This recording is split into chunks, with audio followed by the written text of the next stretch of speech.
Marilah kita membuat tanda kemenangan Tuhan Yesus.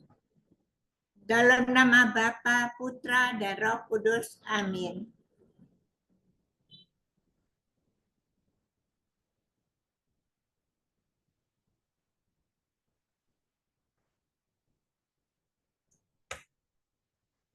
Ya Bapa yang Maha Rahim, puji dan syukur kami sampaikan kepadamu bahwa pada malam hari ini kami dari komunitas Kerahiman Ilahi Cideng dapat kembali berkumpul dalam Zoom meeting ini untuk memuji dan memuliakan nama-Mu melalui doa koronka, intensi doa, dan renungan dari Bapak Loki Indria.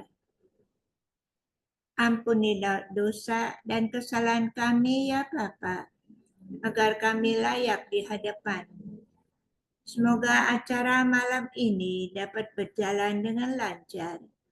Berkatilah Bapak Loki Indria yang akan memberikan renungan, juga seluruh teman-teman komunitas Kerahiman Ilahi Cideng, baik yang bisa hadir dalam Zoom ini maupun yang masih berhalangan hadir. Terima kasih Bapak. Amin. Lanjut. Kami berdoa untuk Bapak Paus, para uskup dan kaum religius. Ya Yesus yang Maha Rahim, sumber segala kebaikan, berilah rahmat-Mu kepada Bapak Paus, Leo ke-14, para uskup, dan kaum religius, agar mereka dapat melayani dan mengayomi, serta menjadi panutan bagi kami umat-Nya.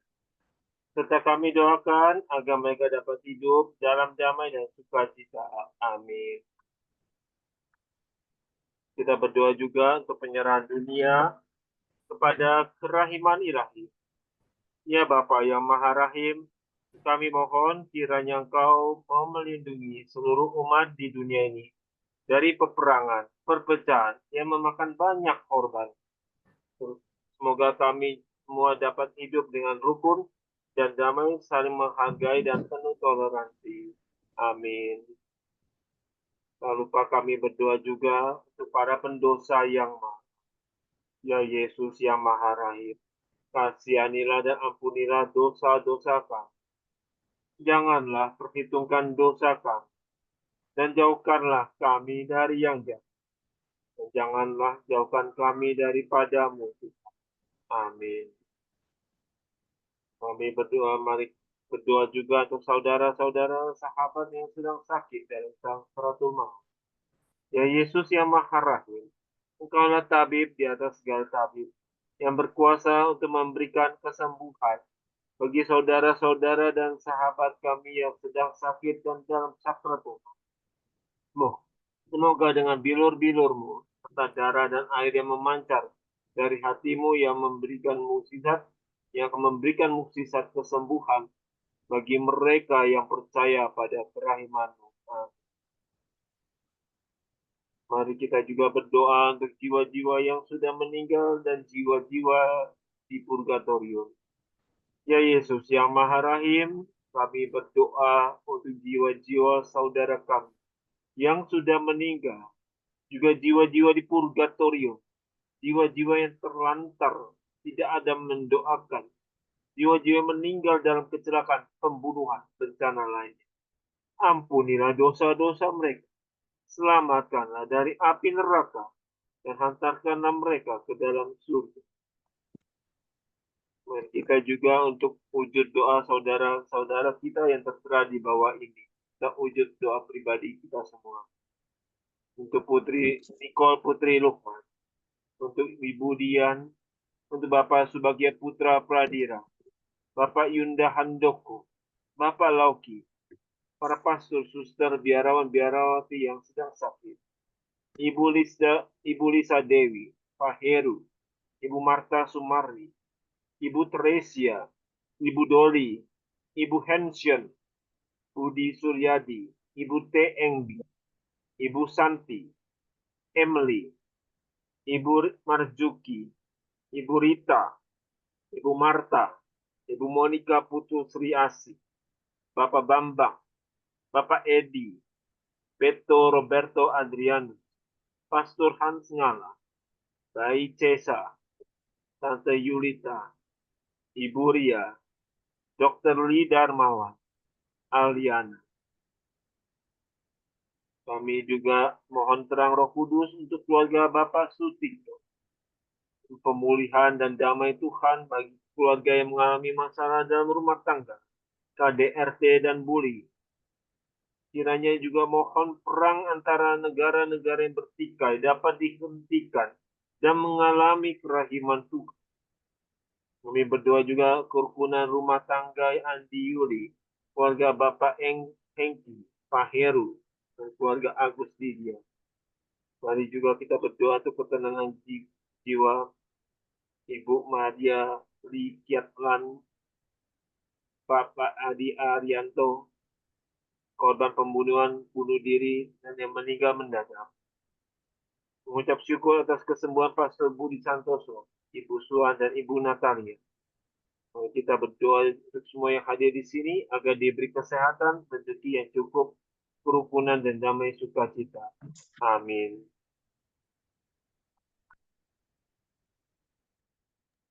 Bapa kami yang ada di surga, dimuliakanlah namamu, datanglah kerajaanmu, jadilah kehendakmu di atas bumi seperti di dalam surga.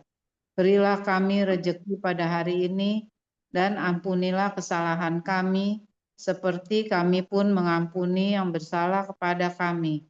Dan janganlah masukkan kami ke dalam pencobaan, tetapi bebaskanlah kami dari yang jahat. Amin. Salam Maria, penuh rahmat, Tuhan sertamu. Terpujilah engkau di antara wanita, dan terpujilah buah tubuhmu Yesus. Santa Maria, Bunda Allah, doakanlah kami yang berdosa ini, sekarang dan waktu kami mati. Amin. Aku percaya akan Allah, Bapa yang Maha Satu lagi mana pada dibuang? Kuasa langit dan bumi, dan akan Yesus hanya yang tunggal Tuhan kita, yang dikandung dari Roh Kudus, dilahirkan oleh perawan Maria, yang menderita sengsara dalam pemerintahan Pontius Pilatus, disalibkan, wafat, dan dimakamkan, yang turun ke tempat penantian, pada hari ketiga bangkit dari antara orang mati, yang naik ke surga, duduk di sebelah kanan Allah Bapa yang Maha Kuasa. Dari situ ia akan datang mengadili orang yang hidup dan yang mati. Aku percaya akan Roh Kudus, Gereja Katolik yang kudus, persekutuan para kudus, pengampunan dosa, kebangkitan badan, kehidupan kekal. Amin.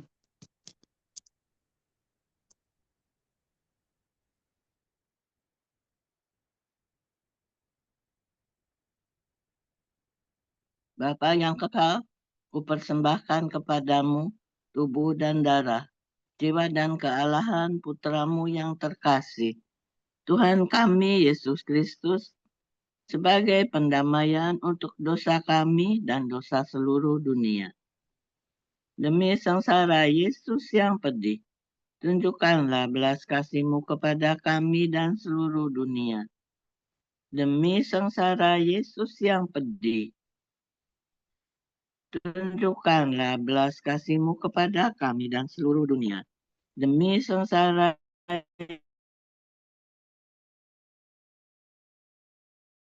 Yesus yang pedih.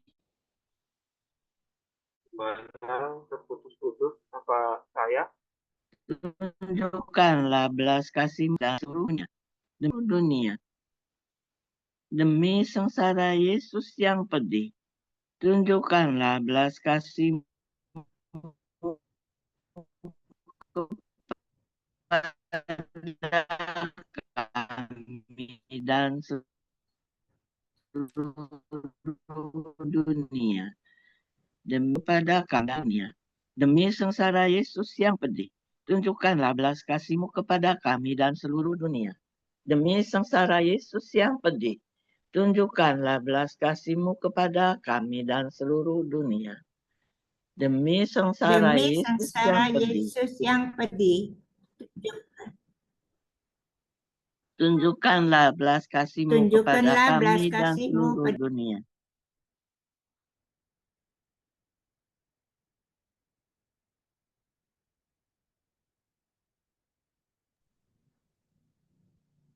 Bapa yang demi kekal, sengsara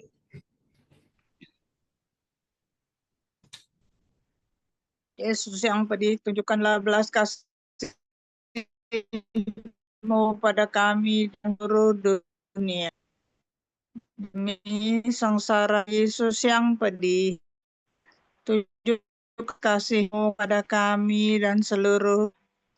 Lanjut. Bapa yang kekal, kupersembahkan kepadamu Kristen tubuh nggak ada ya? dan darah, jiwa dan kealahan putramu yang terkasih, Tuhan kami Yesus Kristus, sebagai pendamaian untuk dosa kami dan dosa seluruh dunia.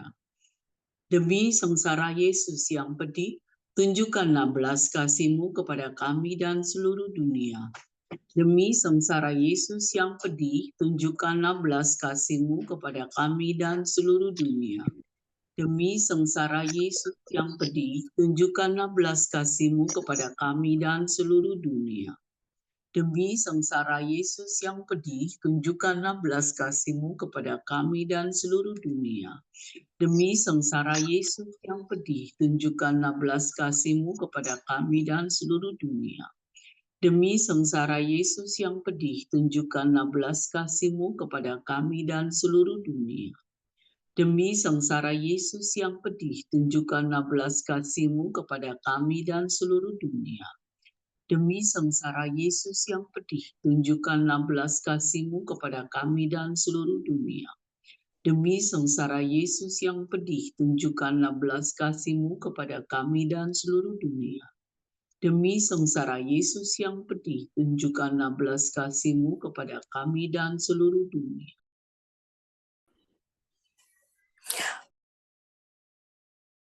Kepadamu tubuh dan darah, jiwa dan kealahan putramu yang terkasih, Tuhan kami Yesus Kristus, sebagai pendamaian untuk dosa kami dan dosa seluruh dunia.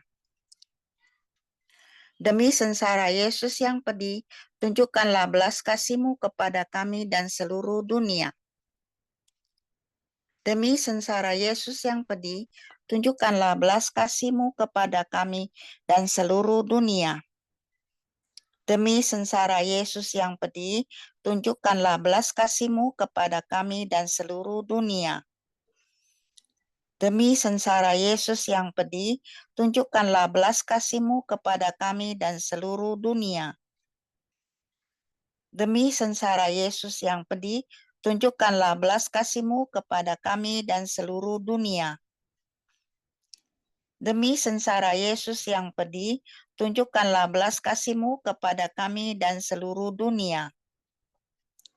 Demi sengsara Yesus yang pedih, tunjukkanlah belas kasih-Mu kepada kami dan seluruh dunia.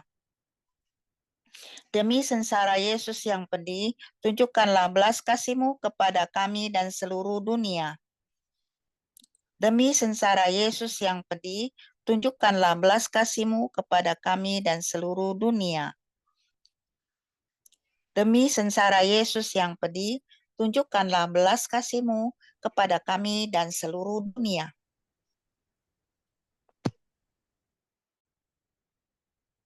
Nggak bisa ya. Bapa yang kekal, kupersembahkan kepadamu tubuh dan darah, jiwa dan kealahan putramu yang terkasih, Tuhan kami Yesus Kristus, sebagai pendamaian untuk dosa kami dan dosa seluruh dunia.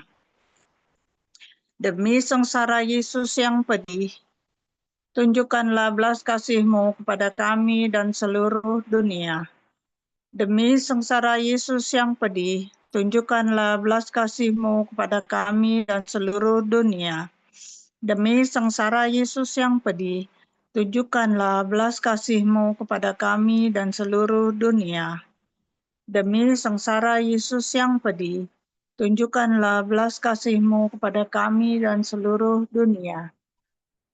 Demi sengsara Yesus yang pedih, tunjukkanlah belas kasih-Mu kepada kami dan seluruh dunia.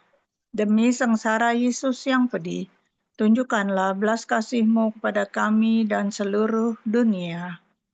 Demi sengsara Yesus yang pedih, tunjukkanlah belas kasih-Mu kepada kami dan seluruh dunia. Demi sengsara Yesus yang pedih, tunjukkanlah belas kasih-Mu kepada kami dan seluruh dunia. Demi sengsara Yesus yang pedih, tunjukkanlah belas kasih-Mu kepada kami dan seluruh dunia. Demi sengsara Yesus yang pedih, tunjukkanlah belas kasih-Mu kepada kami dan seluruh dunia. Bapa yang Bu kekal, Handayani. Bapa yang kekal, kupersembahkan kepadamu tubuh dan darah, jiwa dan kealahan Putra-Mu yang terkasih, Tuhan kami Yesus Kristus, sebagai pendamaian untuk dosa kami dan dosa seluruh dunia. Demi sengsara Yesus yang pedih, tunjukkanlah belas kasih-Mu kepada kami dan seluruh dunia. Demi sengsara Yesus yang pedih, tunjukkanlah belas kasih-Mu kepada kami dan seluruh dunia. Demi sengsara Yesus yang pedih, tunjukkanlah belas kasih-Mu kepada kami dan seluruh dunia. Demi sengsara Yesus yang pedih, tunjukkanlah belas kasih-Mu kepada kami dan seluruh dunia. Demi sengsara Yesus yang pedih, tunjukkanlah belas kasih-Mu kepada kami dan seluruh dunia. Demi sengsara Yesus yang pedih, tunjukkanlah belas kasih-Mu kepada kami dan seluruh dunia. Demi sengsara Yesus yang pedih, tunjukkanlah belas kasih-Mu kepada kami dan seluruh dunia. Demi sengsara Yesus yang pedih, tunjukkanlah belas kasih-Mu kepada kami dan seluruh dunia. Demi sengsara Yesus yang pedih, tunjukkanlah belas kasih kepada kami dan seluruh dunia. Demi sengsara Yesus yang pedih, tunjukkanlah belas kasih-Mu kepada kami dan seluruh dunia. Allah yang kudus, kudus dan berkuasa, kudus dan kekal, kasihanilah kami dan seluruh dunia. Allah yang kudus, kudus dan berkuasa, kudus dan kekal, kasihanilah kami dan seluruh dunia. Allah yang kudus, kudus dan berkuasa, kudus dan kekal, kasihanilah kami dan seluruh dunia. Yesus Raja Kerahiman Ilahi, Engkaulah andalanku. Yesus kau andalanku, Yesus kau andalanku, Yesus kau andalanku, Engkau andalanku sepanjang hidupku.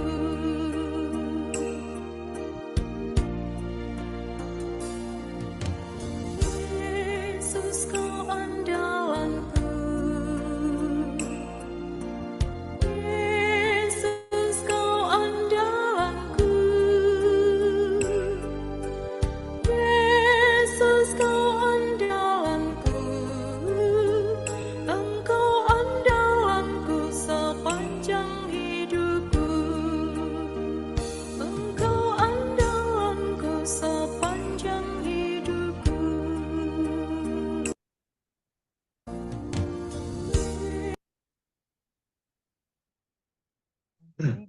Terima kasih untuk teman-teman yang sudah bertugas. Selamat malam Pak Loki. Ya, Malam Bu Ros. terima kasih sudah bersedia untuk mengajar di Zoom KKI Cideng. Semoga sehat selalu Pak. Amin, terima kasih Bu.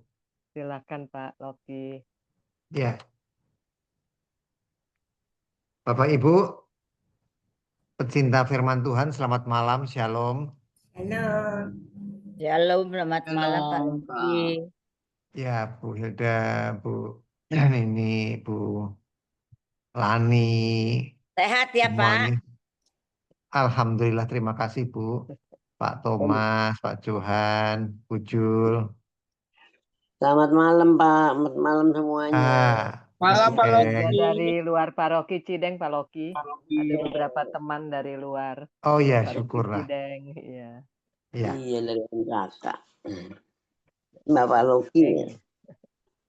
Bentar ya. Bentar. Tertutup nih.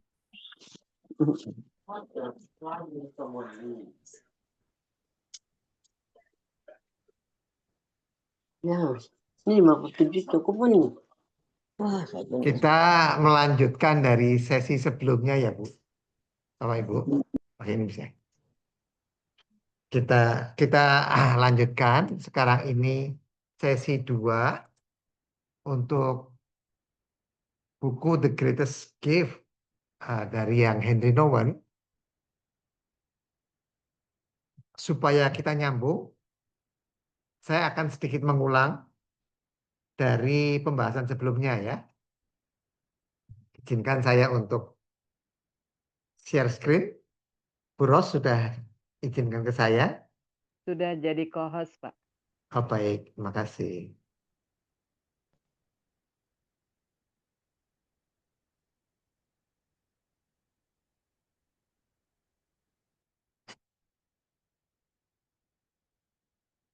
Oke, apakah sudah muncul, Bu?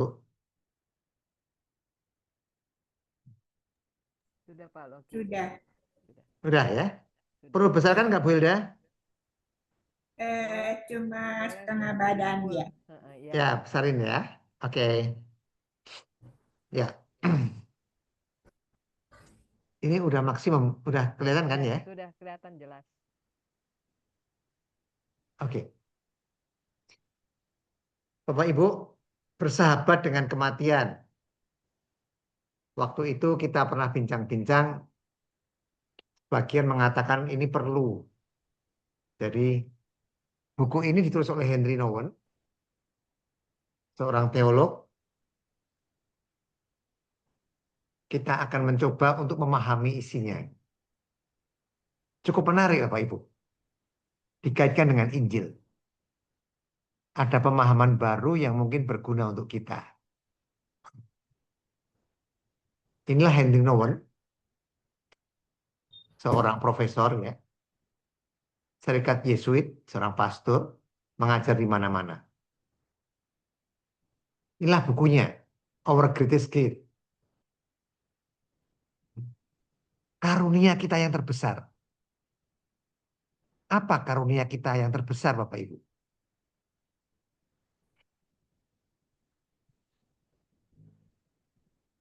Apa karunia kita yang terbesar? Silakan. Kehidupan. Yang lain, siapa lagi? 1, 2 orang lagi. Diangkat sebagai anak. Diangkat sebagai anak, ya. Berikutnya.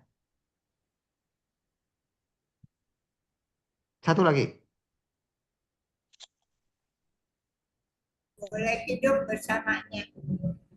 Hidup bersamanya. Semuanya benar. Tetapi yang dimaksud di buku ini, kematian. Ya. Kematian adalah gift yang terbesar. Aneh ya. Kematian adalah gift yang terbesar dari Tuhan kita. Oke. Bapak Ibu, kita udah tahu. Kita dipersiapkan oleh keluarga, oleh orang tua kita untuk hidup. Dipersenjatai. Soft skill, hard skill. Disekolahin, dikuliahkan. Bahkan sampai overseas. Strata 1, 2, 3. Postdoctoral degree. Setara apa ya namanya, S4 nggak ada, tapi setelah S3. Pinjam dulu. Nah, itu bekal untuk hidup. Tetapi apakah kita sudah mempersiapkan bekal untuk kematian juga? Ini yang kadang-kadang kita lupa sampaikan kepada anak cucu kita. Oleh Henry Nouwen dikatakan bahwa kematian adalah karunia yang terbesar. Sehingga kita dengan memahami ini diharapkan secara bertahap, berangsur-angsur dapat menjalin persahabatan dengan kematian ini. Karena kalau kita menganggapnya itu suatu bencana, kita nggak mau bersahabat dengan dia. Jadi paradigma kita harus kita ubah dulu. Ini menjadi karunia yang terbaik, yang terbesar, sehingga kita mau bersahabat. Bisa menjadi demikian. Bisa menjadi sahabat jika kita ini mau bersikap dan memaknai kematian itu secara positif. Kalau enggak, ya enggak bisa. Nah, di buku itu dibagi dua bab, dibagi dua kelompok besar. Pertama adalah bagaimana mati dengan baik atau bersahabat dengan kematian. Kalau enggak baik, berarti kita enggak mau bersahabat. Jadi kematian itu baik. Yang kedua, memberikan layanan rawat kepada orang lain. Nah, ini dua topik yang oleh Henry Nouwen ditulis di buku ini. Mari kita bersama-sama sekarang untuk melihat ya.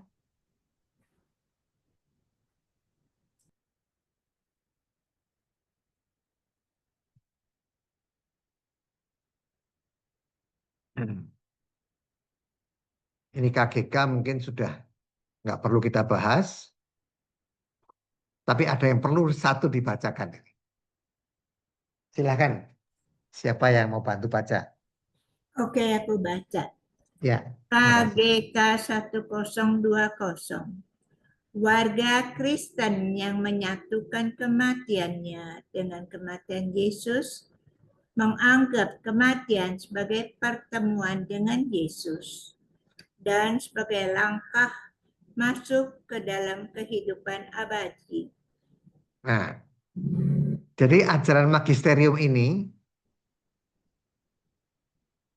karena itu pastor yang nulis ya, pasti sama.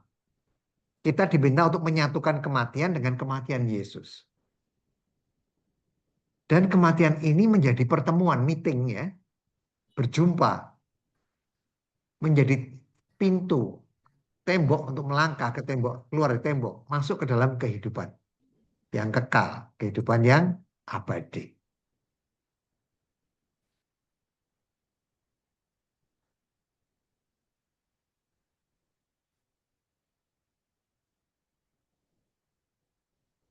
Oke. Kita dalam membaca buku ini diharapkan untuk terbuka terhadap cara berpikirnya Henry Nouwen. Jangan menolak dulu. Harus dengan perspektif baru. Terus kita mau merenungkan ke dalam hidup kita sendiri. Dan berinteraksi dengan teks di buku itu secara spiritual. Pelan-pelan dengan hati. Bapak Ibu, dikatakan bahwa kematian itu bisa menjadi gerbang menuju kehidupan baru. Jadi Henry Nouwen melihatnya bukan sebagai suatu akhir, selesai. Tidak, tapi awal. Merupakan awal dari transformasi rohani. Dari apa yang tampaknya akhir di mata manusia, menjadi awal harapan. Sesuai dengan janji Kristus. Janjinya apa? Di Yohanes 11:25. Janjinya, akulah kebangkitan dan hidup. Barang siapa percaya kepadaku, ia akan hidup walaupun ia sudah mati. Ini. Jadi, ini memenuhi dari ayat tersebut ya. Kemudian kita cari pesan spiritual untuk kita masing-masing. Karena kita masing-masing harus menyiapkan kematian. Tidak perlu takut. Justru kalau nggak mati-mati malah takut. Nah,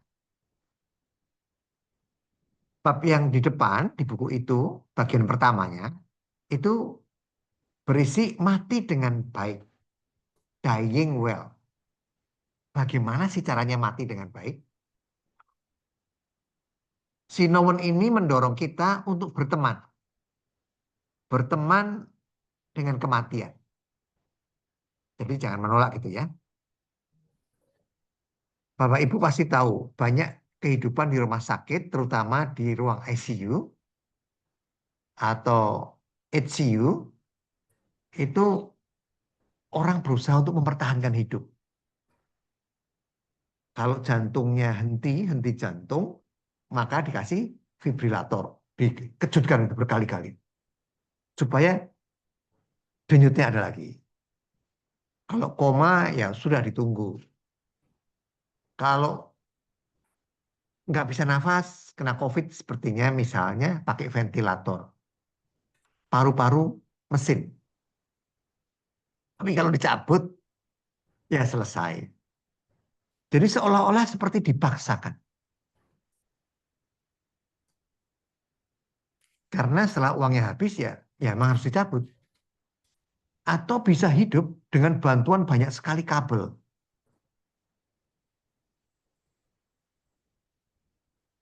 Karena nggak kepengin mati begitu. Terutama yang punya uang banyak. Karena berapa puluh miliar pun bisa kan membiayai itu. Sehingga banyak akhir-akhir ini sudahlah direlakan. Kalau memang secara natural nggak bisa, ya wis, direlakan. Karena kalau enggak dia seperti robot hidup. Jantungnya pakai alat, parunya pakai alat, ginjalnya juga pakai alat. Semuanya gitu ya, fungsi-fungsi vitalnya semua pakai alat. Karena nggak kepengin mati. Walaupun jika hidup mungkin cacat. Dikatakan oleh Henry Nouwen ada 3 tahap untuk bersahabat dengan kematian itu. Apa tahapannya? Pertama, itu menerima ketergantungan pada Tuhan. Ini seperti kita, devosan kerahiman ilahi. Yesus engkau andalanku. Mengandalkan Tuhan. Tidak mengandalkan diri sendiri. Seperti anak yang bergantung pada orang tuanya. Kita bergantung kepada Tuhan. Kemarin pertemuan pertama sudah kita bahas. Umur 0 sampai 20 kita bergantung pada orang tua. Terus selama 40 tahun kita mandiri. Berarti 20 ditambah 40, 60 tahun. Kemudian mulai bergantung lagi. Dikatakan oleh Henry Nouwen. Dan juga di kitab suci ya. Menjadi seorang anak kecil atau memasuki masa kanak-kanak kedua. Kanak-kanak pertama kan 0 sampai 20. Kanak-kanak kedua 60 ke atas. Sampai berapa nggak tahu. Memasukin kanak-kanak kedua adalah esensial. Penting. Untuk mati dengan sebaik-baiknya. Jadi bukan masa kanak-kanak berarti kita nggak mampu berpikir atau downgrade seperti dahulu gitu. Bukan demikian.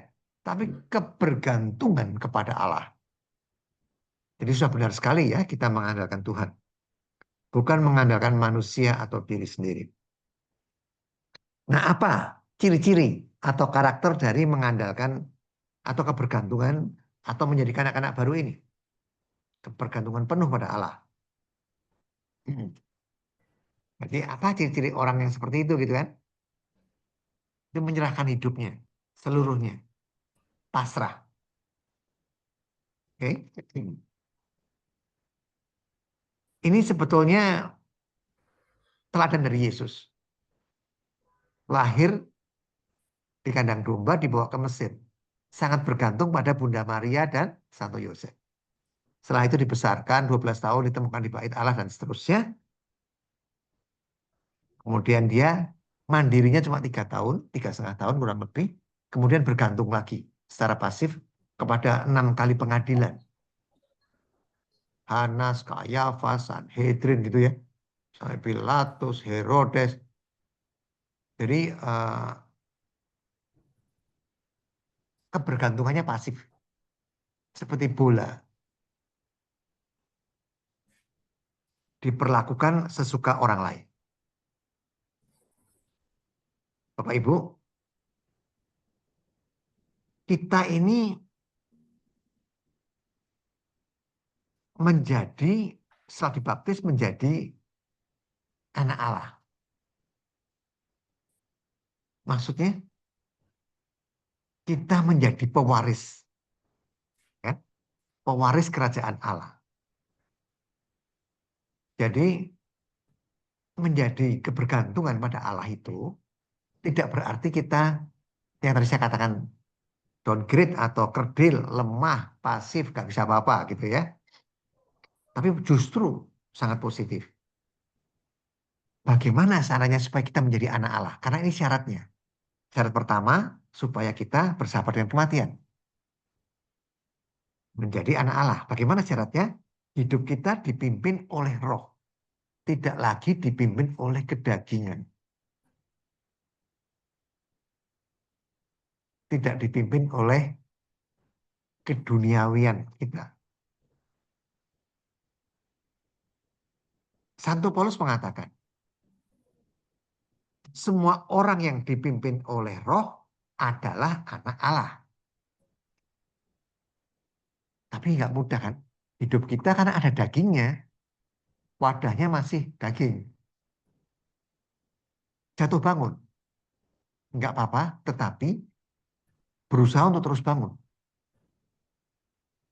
Dengan menerima sakramen tobat dan memperoleh keteguhan, kekuatan melawan dosa dengan sakramen Ekaristi. Santo Paulus mengatakan, sebab kamu tidak menerima roh perbudakan yang membuat kamu menjadi takut lagi. Tetapi kamu telah menerima roh yang menjadikanmu anak Allah. Makanya kalau mau menjadi anak Allah, supaya bisa bersahabat dengan kematian, kita harus dipimpin oleh roh ya. Karena kita sudah menerima roh Allah kan, setelah dibaptis. Di sini nampak sekali. Walaupun kita di atas umur 40, di atas umur 60, belum tentu, bukan di sini ya, bukan di Zoom ini, kita dipimpin oleh roh. Banyak umat Kristiani yang masih dipimpin oleh kedagingannya, termasuk saya. Bapak Ibu pernah lihat biksu yang pakai pakaian kuning itu kan? Mungkin sering lihat di TV kalau pas Waisak di Candi Borobudur. Dia hidupnya membawa seperti mangkok, tidak meminta makan. Nggak boleh soalnya. Tapi harus dari pemberian sukarela orang. Nah itu contoh kebergantungan. Mirip ya dengan yang diajarkan bahwa walaupun dia masih muda, 19 tahun, 20, 22. Kalau Nowen mengatakan setelah umur 60. 0 sampai 20 atau 60 ke atas. Si biksu lebih muda. Mulai bergantung dengan kakinya tanpa alas kaki. Nyeker. Membawa seperti mangkok. Di Jawa Tengah bahkan membawa pakai batok kelapa. Dibawa dalam keadaan kosong. Kalau ada orang memberi, diterima. Entah apa yang diberi, nggak tahu. Tapi kalau meminta nggak boleh. Menunjukkan kebergantungan langsung kepada manusia yang sebetulnya secara hakiki juga kebergantungan secara ilahi. Karena kalau orang tadi tidak tergerak hatinya oleh belas kasih juga nggak akan ngasih kan ke biksu tadi. Waktu kemarin sudah kita bahas, ada paradoks ya, bahwa kebergantungan pada manusia membawa ke arah perbudakan. Makanya si biksu ini tidak boleh meminta. Betul tulus dari orang yang memberi. Jadi dia tidak bergantung pada manusia yang menimbulkan perbudakan. Asal lewat jalan, di jalan mana nggak tahu, Sudirman atau dimanapun lah nggak tahu, dikasih ya dimakan. Enggak ya nggak makan itu. Tapi bergantung pada Allah membawa kemerdekaan. Pada si biksu juga demikian kan, membawa kemerdekaan. Kemerdekaan yang secara batin. Ketika kita meyakini kebergantungan kita yang paling intim kepada Allah, bukan sebagai kutukan, wah nasibku kok bergantung melulu pada Allah. Bukan sebagai kutukan, tapi sebagai karunia Di situ kita akan mendapatkan kemerdekaan. Jadi mengandalkan Tuhan sekali lagi sebagai karunia kan. Di gambar itu ditulis Yesus kok andalanku. Itu karunia dari Tuhan. Boleh mengandalkan dia. Dan memang ditulis di Perjanjian Lama, terkutuklah orang yang mengandalkan manusia atau dirinya sendiri di kitab Nabi Yeremia. Jadi begitu kita memaknainya sebagai karunia, jika kita boleh bergantung pada Allah dan selalu bisa menggantungkan diri pada Allah, maka kita mendapatkan kemerdekaan sebagai anak Allah. Jadi di dalam jatuh bangun untuk hidup dipimpin oleh Roh, karena kuasa godaan setan itu besar sekali. Di dalam jatuh bangunnya, makanya di gambar itu Yesus menuliskan itu. Agar kita selalu ingat kembali lagi mengandalkan dia. Dia sangat membantu. Yesus berusaha untuk menyelamatkan kita. Segala upaya dipakainya untuk menyelamatkan kita. Bapak Ibu, di gambar ini, di PPT ini ada gambar apa? Wanita hamil. Bayi kembar. Ada percakapan di antara dua bayi itu Bapak Ibu. Saya ceritakan ya. Ini yang kakak cowok. Yang cewek adiknya. Ada gambar plasenta. Begini Bu, Bapak Ibu. Percakapan ini. Dua janin kembar yang sedang berbincang-bincang dalam rahim ibunya. Analogi ini bagus sekali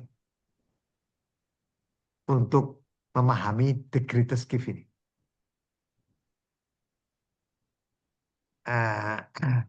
Dikatakan begini. Adik perempuannya ini berkata pada kakak laki-lakinya, aku percaya ada kehidupan sesudah kelahiran. Keluar dari rahim maksudnya. Kita bisa maknai hidup kekal gitu ya.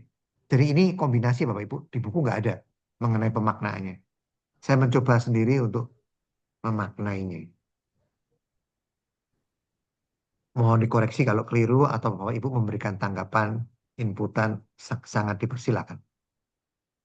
Si cewek ini mengatakan ada kehidupan sesudah kelahiran katanya. Bagi kita umat Kristen ada suatu kehidupan kekal gitu ya. Kakaknya nggak mau menerima hal itu. Nggak percaya dia.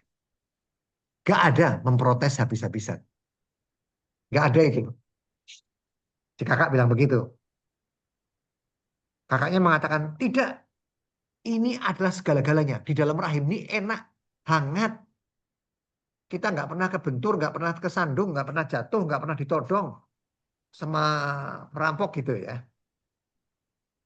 Sehingga di dalam hati janin laki-laki ini, kakaknya ini mungkin, aku mau di sini selamanya. Aku mau hidup 1000 tahun lagi. Seperti saja itu ya. Enak di dunia ini, nyaman. Inilah tempat yang gelap dan nyaman. Tempat yang gelap. Artinya kita di dunia ini bisa terjadi kegelapan kan? Gelap batin maksudnya. Ini tempat yang gelap dan nyaman kata si kakak. Kita tidak harus berbuat apa-apa. Nggak usah itu memikul salib sekarang. Selain bergantung pada tali pusat, plasenta. Disuapin oleh kenikmatan dunia. Yang memberi kita makan. Jadi maksudnya dia orang kaya. Kalau hari Senin pakai mobil warna kuning, Selasa pakai warna merah, tergantung ya sepatunya merah gitu. Dompetnya merah. Arlojinya juga jam tangannya mungkin merah juga kali. Rolex atau Patek Philippe atau apa deh. Adik perempuannya bersikukuh. Enggak, ada kehidupan. Setelah kita lahir. Pasti ada sesuatu yang lebih baik dari tempat yang gelap ini. Kata si adik perempuan. Terbukti di Zoom ini banyak kaum wanitanya. Jadi wanita itu lebih rohani, lebih rohani, si cowok lebih rohana kali ya. Maka perdebatannya juga si rohani sama si rohana. Gitu.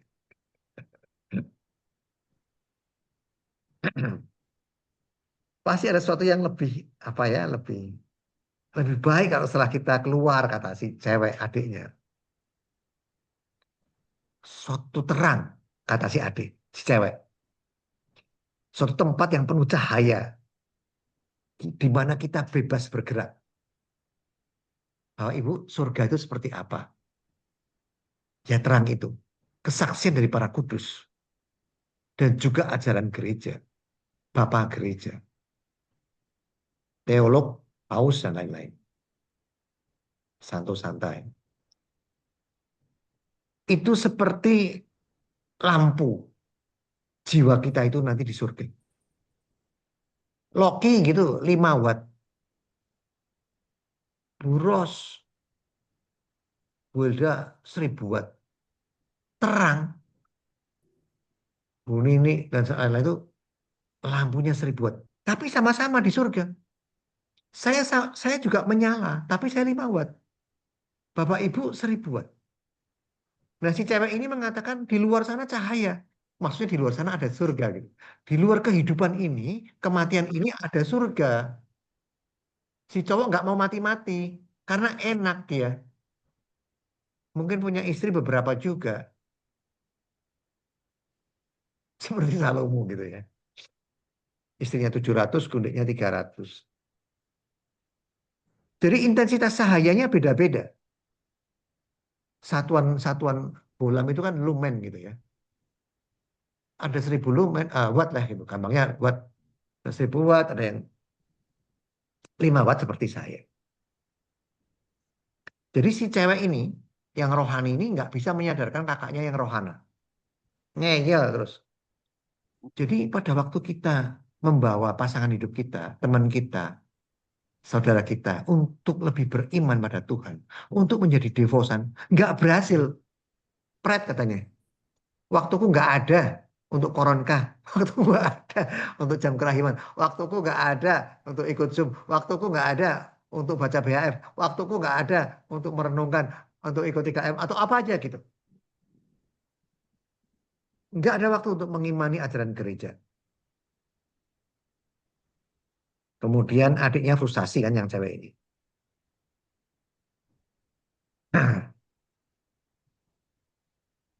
Dia mengatakan, kakak, Koko, Mas, aku pikir pasti ada seseorang. Mungkin namanya ibu. Jadi sekarang kita kan nggak bisa lihat. Ya kita nggak bisa lihat Yesus, nggak bisa lihat Allah Bapa. Nggak bisa lihat Roh Kudus. Nanti kalau kita di surga baru bisa kita lihat muka dengan muka. Bagaimana bisa melihat wajah ibunya jika dia masih berada di rahim ibunya kan? Kalau belum keluar gimana? Belum mati gimana? Mau ngelihat Yesus mencari-cari mukjizat. Di Guadalupe, di Fatima. Di mana deh? Nggak tahu. Di Depok, di mana? Wajahnya Yesus kayak apa sih? Ada kumisnya nggak? Ya kalau saya kan kumisnya lucu kayak Charlie Chaplin. Tapi Yesus kan kumisnya bagus. Mau seperti apa sih? Nggak bisa ngelihat begitu. Nanti kalau setelah meninggal, di surga bisa kelihatan. Jadi si cewek ini dibantah sama kakaknya itu, sama kokonya. Apa maksudmu ibu-ibu itu apa? Jadi kalau orang komunis atau ateis, Allah itu apa gitu kan? Kamu juga belum pernah lihat, aku juga belum pernah. Kenapa kamu bisa bilang ada ibu, ada Allah Bapa gitu ya? Disinilah bedanya ya, si rohani dan rohana.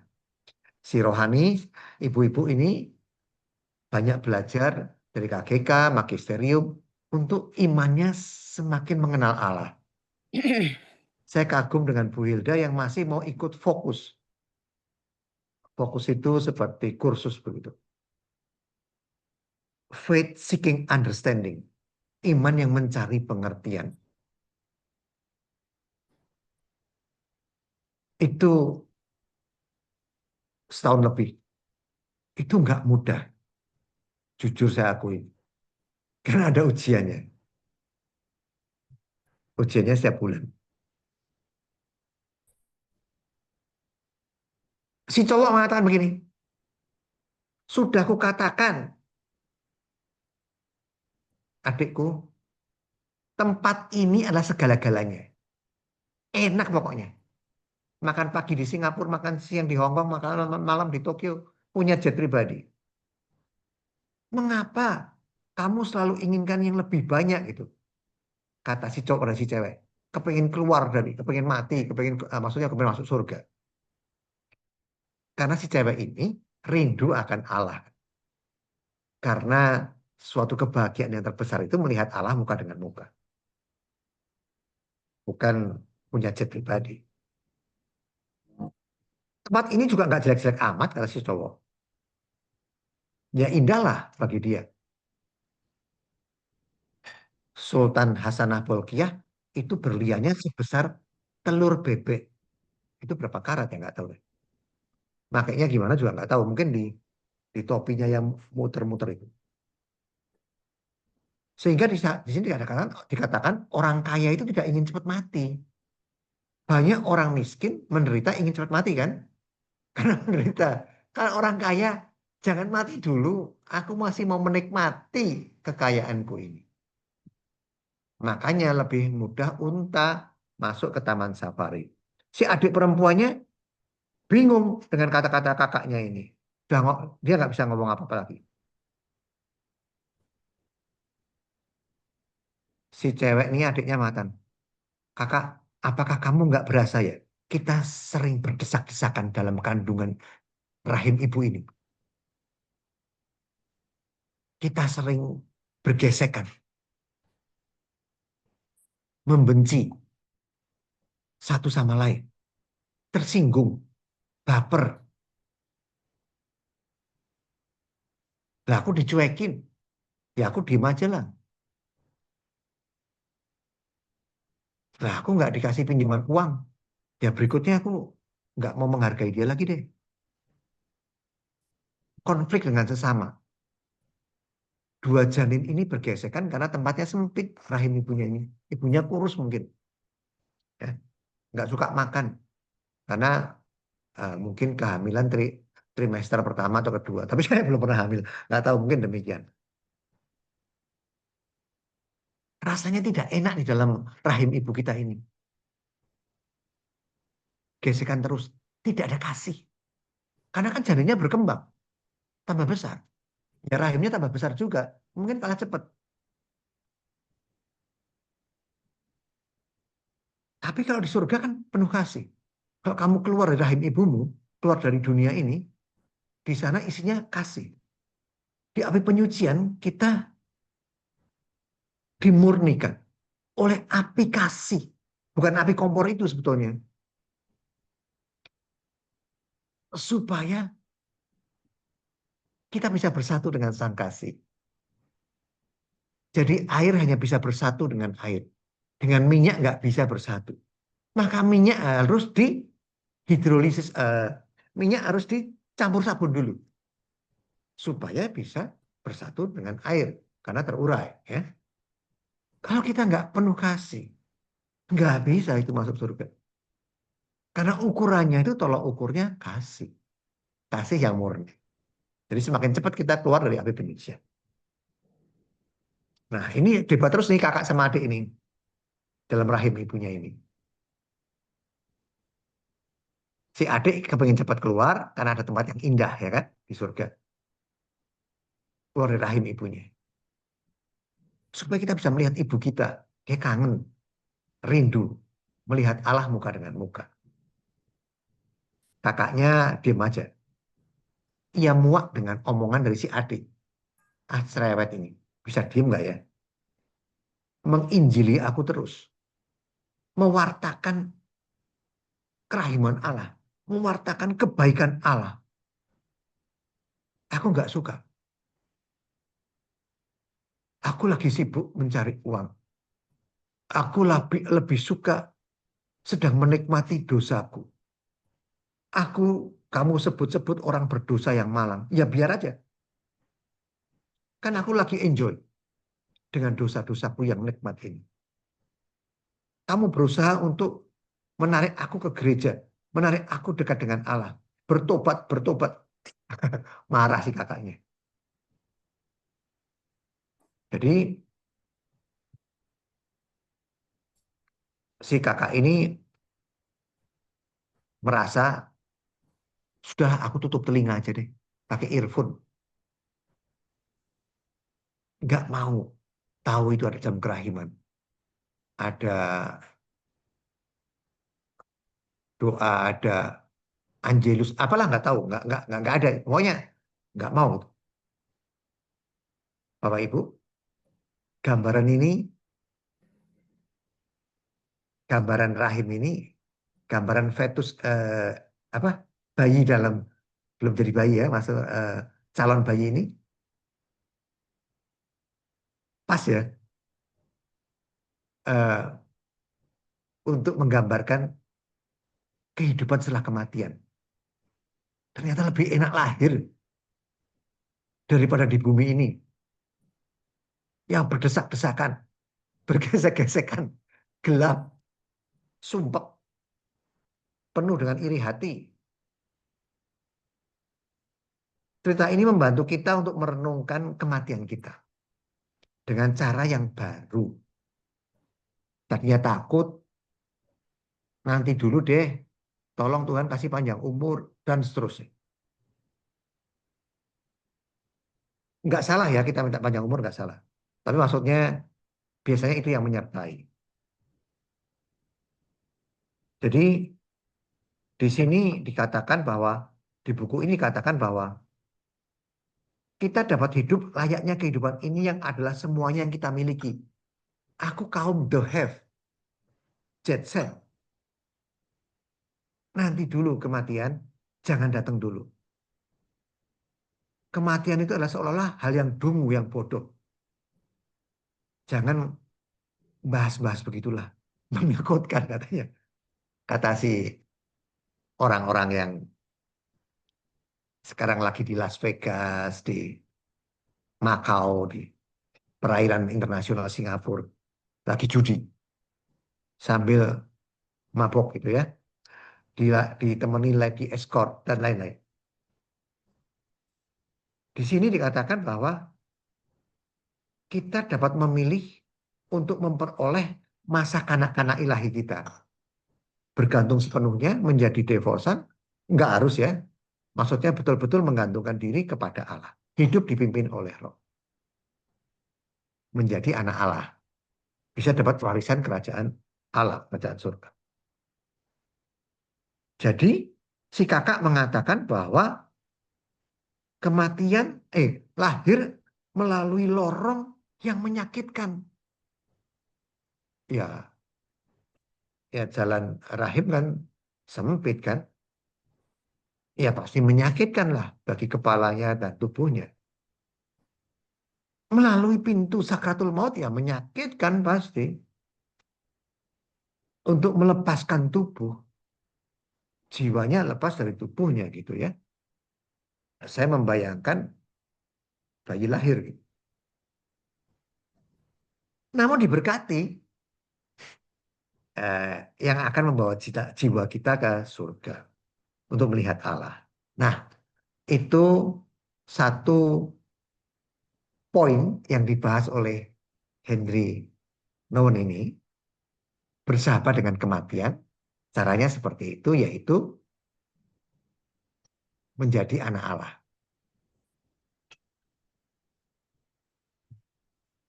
Jadi kembali ke masa kanak-kanak ilahi. Hidup bergantung sepenuhnya. Itu nomor satu.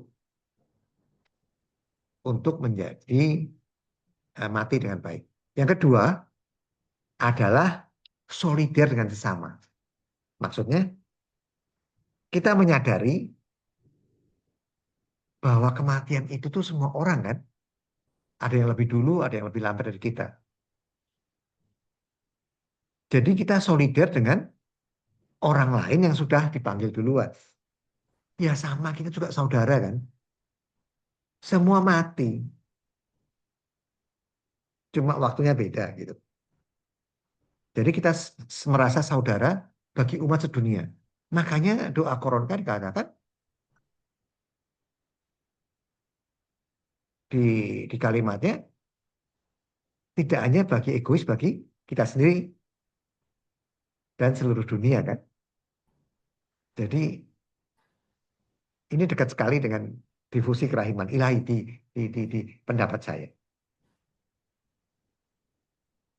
Dengan menyadari bahwa kita nanti akhirnya sama.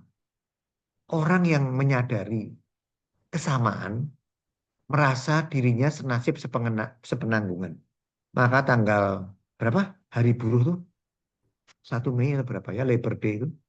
1 Mei. Ya pada itu, pada keluar pakai motor, bawa bendera, minta naik kenaikan UMR atau apa.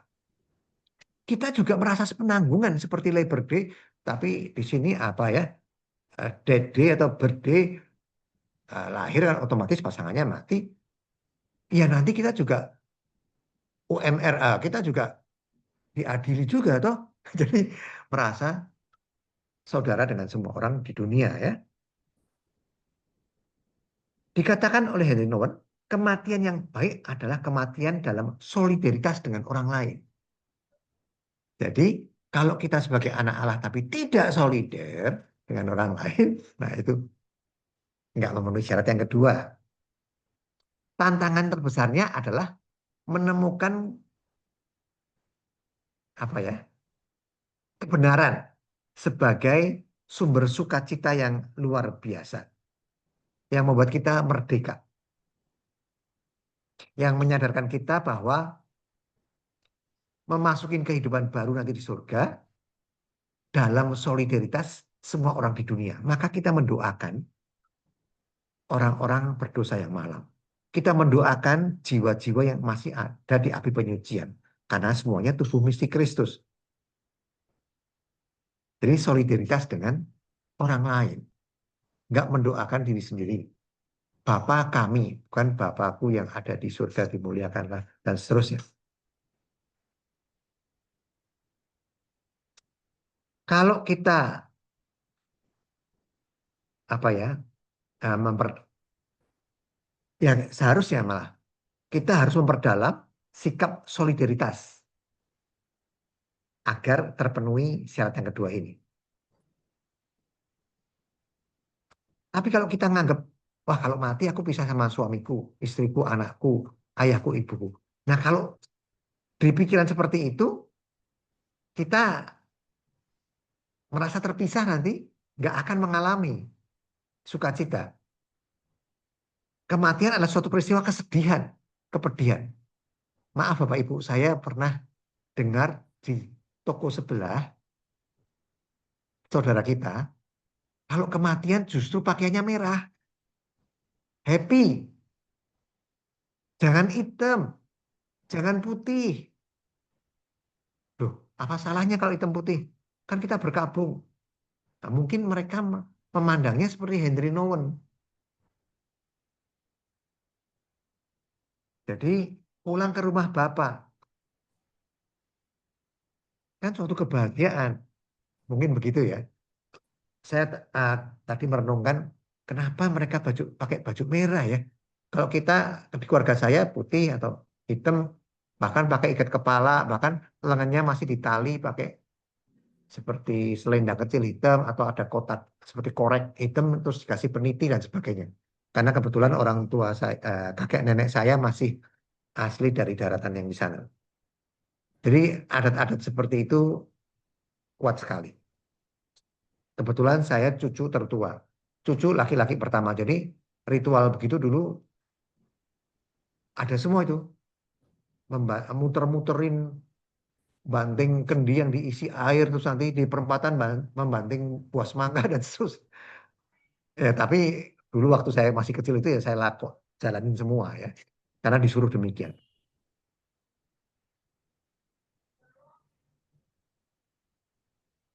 Namun jika kita tumbuh dalam kesadaran bahwa kematian kita lebih dari segala sesuatu, hal ini akan membimbing kita menuju solidaritas dengan orang lain. Jadi bukan hal yang menakutkan. Sehingga Kematian ini tidak dianggap menjadi memisahkan kita dari orang lain. Justru mempersatukan kita dengan yang sudah mati terlebih dahulu. Bukan menimbulkan rasa pedih di hati, malah menimbulkan rasa sukacita. Bukan hanya sekedar, oh hidupku berakhir, tetapi menjadi awal sesuatu yang baru. Tapi ya ingat ada syaratnya kan? Memasukin anak-anak ilahi, dan kedua solidaritas. Jika itu tidak ya memang menakutkan sih. Memang kedengarannya ajaran Henry Nouwen ini kelihatan dungu, bodoh gitu. Tapi kalau direnung-renungkan ya ada benarnya juga ya. Bahwa kematian ternyata menciptakan suatu persatuan. Lebih daripada suatu perpisahan. Karena kalau kita melihat satu seperti bawang berlapis-lapis, kalau kita lihat kejadian yang terluarnya memang memisahkan.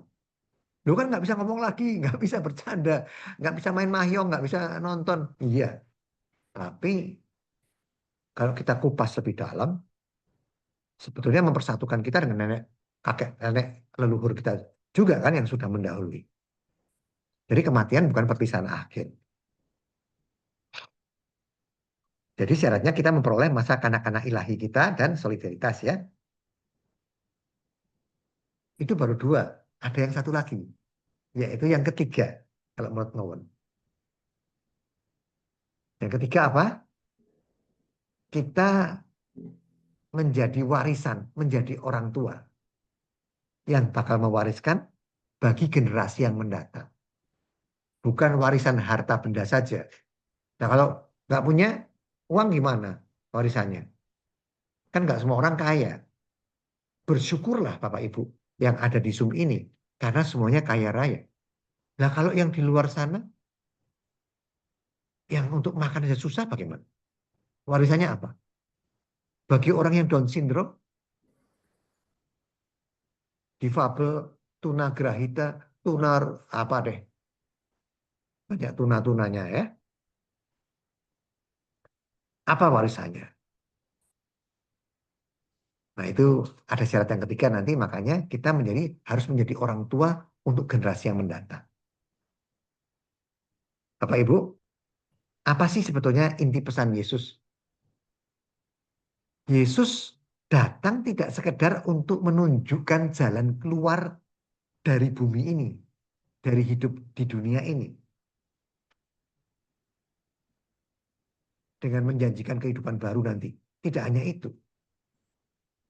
Yesus itu datang untuk menyadarkan kita bahwa sebagai anak-anak dari Allahnya, dari Allah Bapa, kita adalah saudara Yesus. Dari hamba diangkat menjadi saudara. Sehingga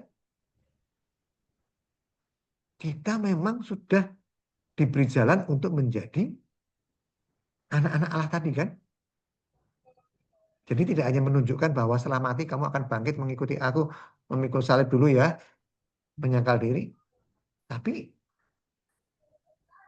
dikatakan bahwa dia datang itu untuk menyadarkan kita bahwa kita itu anak dari Bapa, dari Allah Bapa. Sama dengan dia. Maka kita dengan dia saudara.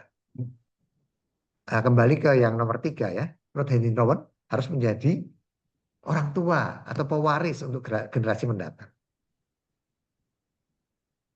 Dikatakan di sini kematian adalah proses yang memberikan diri kita kepada orang lain. Ini menarik nih Bapak Ibu. Dengan berani menghadapi kematian, kita dapat mewariskan bagian dari diri kita. Apa itu yang kita wariskan? Cinta, kebijaksanaan, kedamaian kepada generasi yang mendatang. Ada sharing dari Nouwen, Henry Nouwen, itu mengenai adik iparnya. Adik iparnya sebelum wafat, meninggal, dia membuat sajak, ya, puisi ya, dan lukisan-lukisan.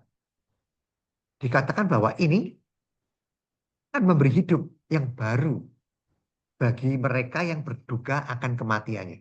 Jadi setelah aku mati, dengan puisi-puisiku, W.S. Rendra atau Khalil Gibran atau siapapun dengan lukisanku ya, Salvador Dali atau siapapun masih merasa mendapat warisan. Jadi memberi hidup yang baru bagi mereka yang berduka karena kematiannya. Nah, ini agak mendalam dan penting. Bukankah mengutus roh adalah pernyataan terbaik untuk tidak meninggalkan mereka yang kita cintai? Bapak Ibu kan pasti punya suami, istri, anak, orang tua, atau siapapun, kakak, adik. Bapak Ibu bisa mengutus roh. Roh Kudus. Loh, yang mengutus Roh Kudus siapa? Kan Bapa di surga dan Yesus. Pertanyaannya bagus sekali. Bukankah mengutus roh adalah pernyataan bukankah mengutus roh adalah pernyataan terbaik untuk tidak meninggalkan mereka yang kita cintai, tapi menawarkan kepada mereka ikatan yang baru? Kenapa Henry Nouwen berani mengatakan demikian? Padahal kan yang bisa mengutus roh kan Allah Bapa dan Yesus. Dikatakan kita yang menjadi anak Allah itu hidup dipimpin oleh roh itu bisa mengutus roh dengan kematian kita. Mengutus kepada orang lain. Bagaimana penjelasannya? Banyak orang memprotes dengan berkata, Yesus anak tunggal Bapa. Benar, kalau Yesus yang mengutus Roh Kudusnya kepada kita di dunia. Sebagai roh penolong dan lain-lain. Namun kita bukan Yesus. Dan kita tidak mempunyai Roh Kudus untuk diutus. Ya, sebagian orang punya Roh Kudus memang. Setelah dibaptis, sebagian kan enggak. Gimana kita bisa mengutus roh? Nah, ini yang menarik Bapak Ibu. Tetapi kalau kita memperhatikan dengan mendalam kata-kata Yesus, kita menyadari bahwa kita dipanggil untuk hidup seperti Yesus kan? Mati seperti Yesus kan? Dan akhirnya kalau kita mau hidup seperti Yesus dan mati seperti Yesus, maka kita juga akan dibangkitkan seperti Yesus. Karena roh kasih ilahi yang mempersatukan Yesus dengan Bapaknya telah dianugerahkan ke kita kan. Jadi Yesus naik ke surga, dia akan mengutus Roh Kudus sebagai roh penolong yang akan mengingatkan ajaran-ajarannya dan seterusnya. Pentakosta. Karena roh kasih ilahi yang mempersatukan Yesus dengan Bapaknya diberikan kepada kita. Jadi kita menerima roh itu kan. Jika kita hidup dipimpin oleh roh ya. Bukan hanya kematian Yesus. Berarti kematian kita juga ditujukan untuk kebaikan orang lain. Yesus mati untuk kebaikan. Benih itu harus mati dulu. Untuk tumbuh. Pada waktu Yesus hidup, murid-muridnya aja nggak sepenuhnya memahami. Malah menyangkal, malah melarikan diri, malah mengkhianati. Bahkan Petrus pun sampai ayam 3 kali berkokok. Di Golgota hanya Yohanes. Nggak sepenuhnya tahu. Tetapi setelah Yesus wafat, kita ini berkumpul di sini, nggak lari kan? Jadi justru setelah kematiannya, rohnya itu apa ya? Seperti berhulu ledak nuklir gitu. Kekuatannya luar biasa. Sewaktu hidup enggak. Dia dianggap pecundang, gagal. Mesias yang gagal. Dianggapnya begitu. Kehilangan pengikut. Setelah masuk ke Yerusalem, Hosana ya, naik keledai dan daun palma dan sebagainya. Dalam beberapa hari salibkan dia. Jadi kan sewaktu hidup dia gagal. Kalau mau dilihat dari Mesias itu. Karena dia Mesias yang menderita. Jadi kematian Yesus, dengan kematiannya Yesus mengutus Roh Kudus. Demikian pula kita. Jadi kematian Yesus ditujukan bagi kebaikan orang lain. Kita yang menikmati kan, membaca Injilnya sekarang. Bermakna agar kita berbuah dalam kehidupan orang lain. Ya kan? Kita kan diminta untuk berbelas kasih, berbuah bagi orang lain. Bukan berbuah bagi dirinya sendiri. Pohon kan nggak makan buahnya sendiri. Yang makan buah kita orang lain. Kematian kita juga untuk mengutus roh Allah kepada orang yang kita tinggalkan. Itu maksudnya Henry Nouwen. Waktu awal saya juga bingung baca. Yang bisa mengutus Roh Kudus kan malah Bapa dan Yesus gitu. Adalah suatu misteri besar bahwa semua orang yang telah hidup dengan dan dalam roh Allah ya, berpartisipasi, dikatakan demikian dalam buku, berpartisipasi dalam kematian mereka dengan mengutus roh. Itu yang ditulis oleh Henry Nouwen. Jadi roh cinta kasih Allah berlanjut untuk diutus kepada kita yang masih hidup. Maka kematian kita juga harus berbuah seperti kematian Yesus bagi kehidupan orang lain. Dengan cara ini kematian menjadi jalan menuju keberbuahan yang lebat, yang penuh, yang tetap, yang abadi. Inilah aspek karunia harapan yang paling besar dari kematian.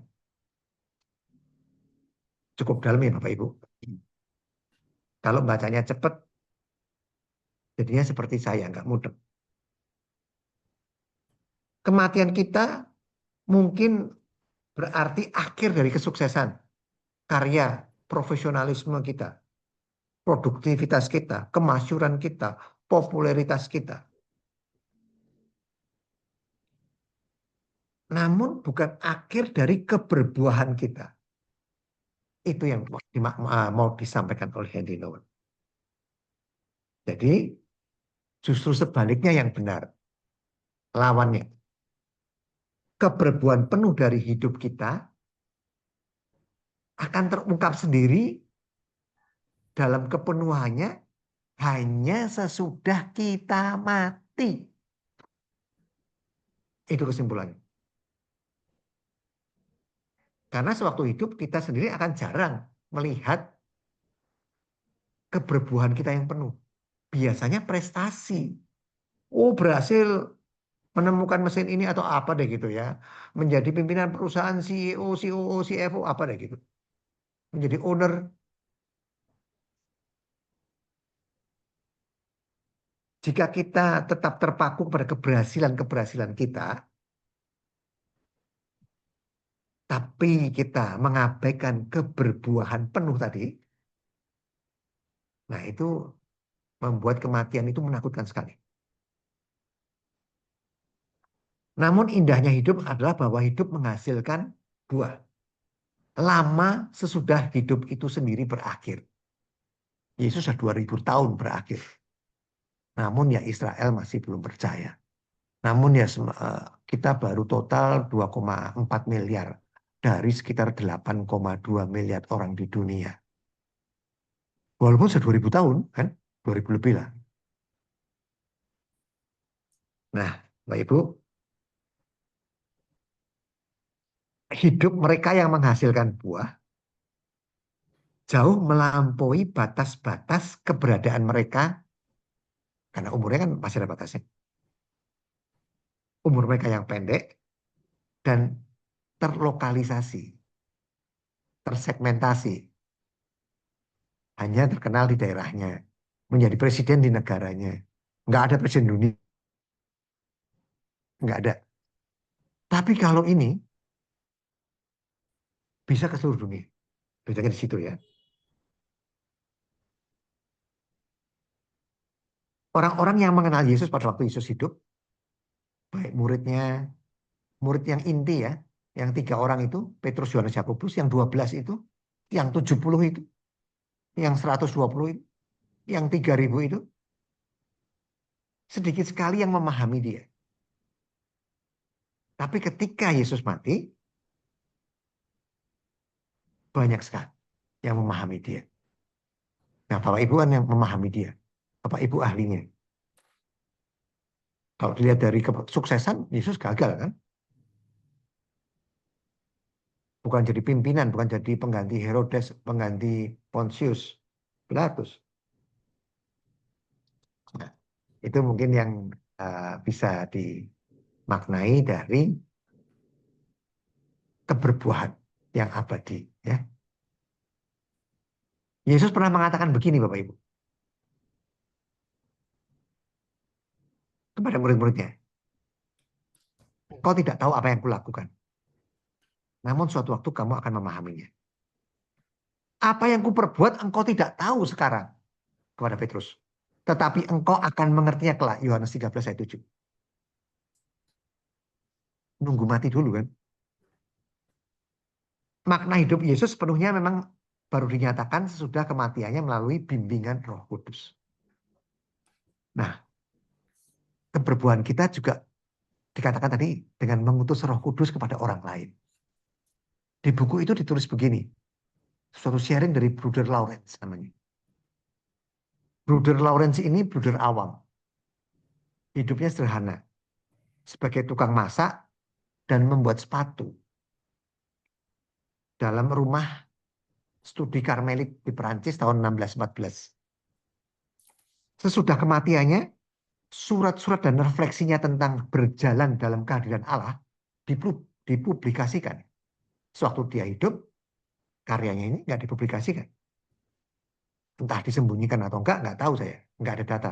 Tapi judulnya berjalan dalam kehadiran Allah. Begitu mati, bruder ini dipublikasikan. Dan ternyata mempengaruhi sampai sekarang. Kehidupan spiritual banyak orang.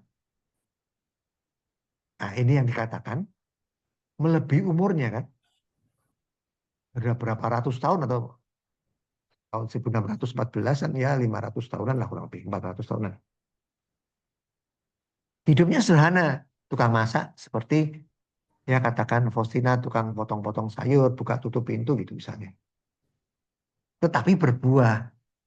Dia membuka pintu, menutup pintu Faustina ini dengan kesungguhan hati. Melakukan hal kecil dengan cinta yang besar. Dan si Bruder Lawrence tak pernah berpikir mengenai pengaruhnya pada orang lain. Aku bisa mengubah pikirannya siapa? Enggak. Tapi kenyataannya ternyata banyak sekali. Enggak disebutkan berapa juta atau berapa atau juta orang yang terpengaruh oleh pikirannya gitu kan. Buah pikirannya. Teresa dari Avila, Thomas Kempis, Ignatius Loyola, siapa aja deh gitu. Setelah dia mati justru banyak sekali buahnya. Keinginan Bruder ini hanya satu-satunya, karena orang sederhana ya, melakukan semua pekerjaannya, masak, buat sepatu. Kalau Paulus kan buat tenda. Kalau saya buat kaos. Keinginan satu-satunya hanyalah melakukan semuanya dalam kehadiran Allah. Jadi melakukan hal kecil dalam kehadiran Allah. Nah ini kuncinya. Seperti Faustina ya, sama semua. Oke Bapak Ibu, karena waktunya habis. Dan ini juga sedikit minta waktu tambahan Bu Ros beberapa menit. Yes. Silakan Pak. Untuk orang yang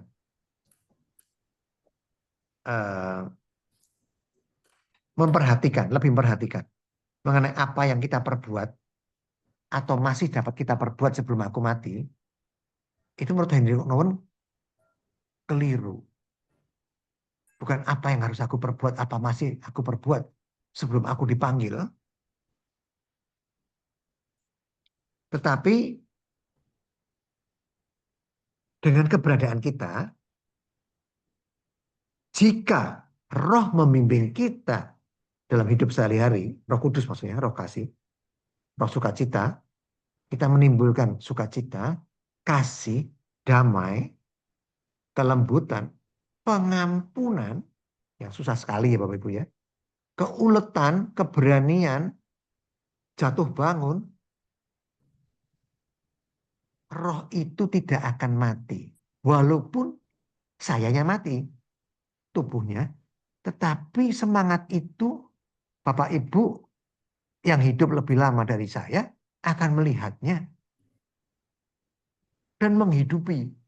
Maksudnya Bapak Ibu bisa menularkan ke anak cucunya. Lihat tuh, si Om itu begini-begini. Misalnya, kalau kelakuan saya baik, hidup lebih panjang daripada umur saya. Dari generasi ke generasi diceritakan. Seperti orang Cina daratan menceritakan Dr. Sun Yat-sen yang ke Taiwan itu kepada anak cucunya. Demikianlah kematianku sebetulnya adalah kelahiran kembali. Sesuatu yang baru akan hadir, sesuatu yang aku sendiri tak dapat banyak berucap dan berpikir. Kata Nowen begitu. Hal itu berada melampaui jadwal waktuku sendiri. Mati duluan ya. Tapi kita masih bahas bukunya dia. Orangnya sudah mati. Umurnya 64. Tahun 90 berapa ya kemarin? 96 ya. Itulah sesuatu yang akan berakhir dan berlanjut dari generasi ke generasi. Kalau kita setuju dengan pikiran Nowen ini, dengan tiga hal tadi, bahkan kita jalankan, kita ajarkan ke anak cucu, ke teman-teman, itu yang dikatakan si Nowen mengirim mengirim roh kudus kepada orang lain. Berarti dia mewariskan sesuatu pada kita dalam Zoom ini. Dengan cara ini, seseorang menjadi orang tua bagi generasi berikutnya. Si Nowennya sudah mati, kita belum. Jadi ringkasannya, pilihan untuk mati dengan baik, itu atau bagaimana supaya bersahabat, satu memahami diri kita sebagai anak-anak Allah, hidup dipimpin oleh roh Allah. Kedua, bersaudara dengan semua orang, solider. Yang ketiga, menjadi orang tua untuk generasi berikutnya. Demikian Bapak Ibu, mungkin daya tangkap saya hanya segitu membaca buku itu yang dapat saya sharingkan. Terima kasih. Terima kasih Pak Loki. Ya, ini memang cukup dalam ya, semua yang Kasih banget. belum kita alami tapi sudah diceritakan oleh itu tadi ya di dalam bukunya Pak Owen. Sekarang Bapak Ibu, teman-teman, mungkin ada yang ingin bertanya atau sharing? Berhubung udah waktu saya jam 9. Iya, mungkin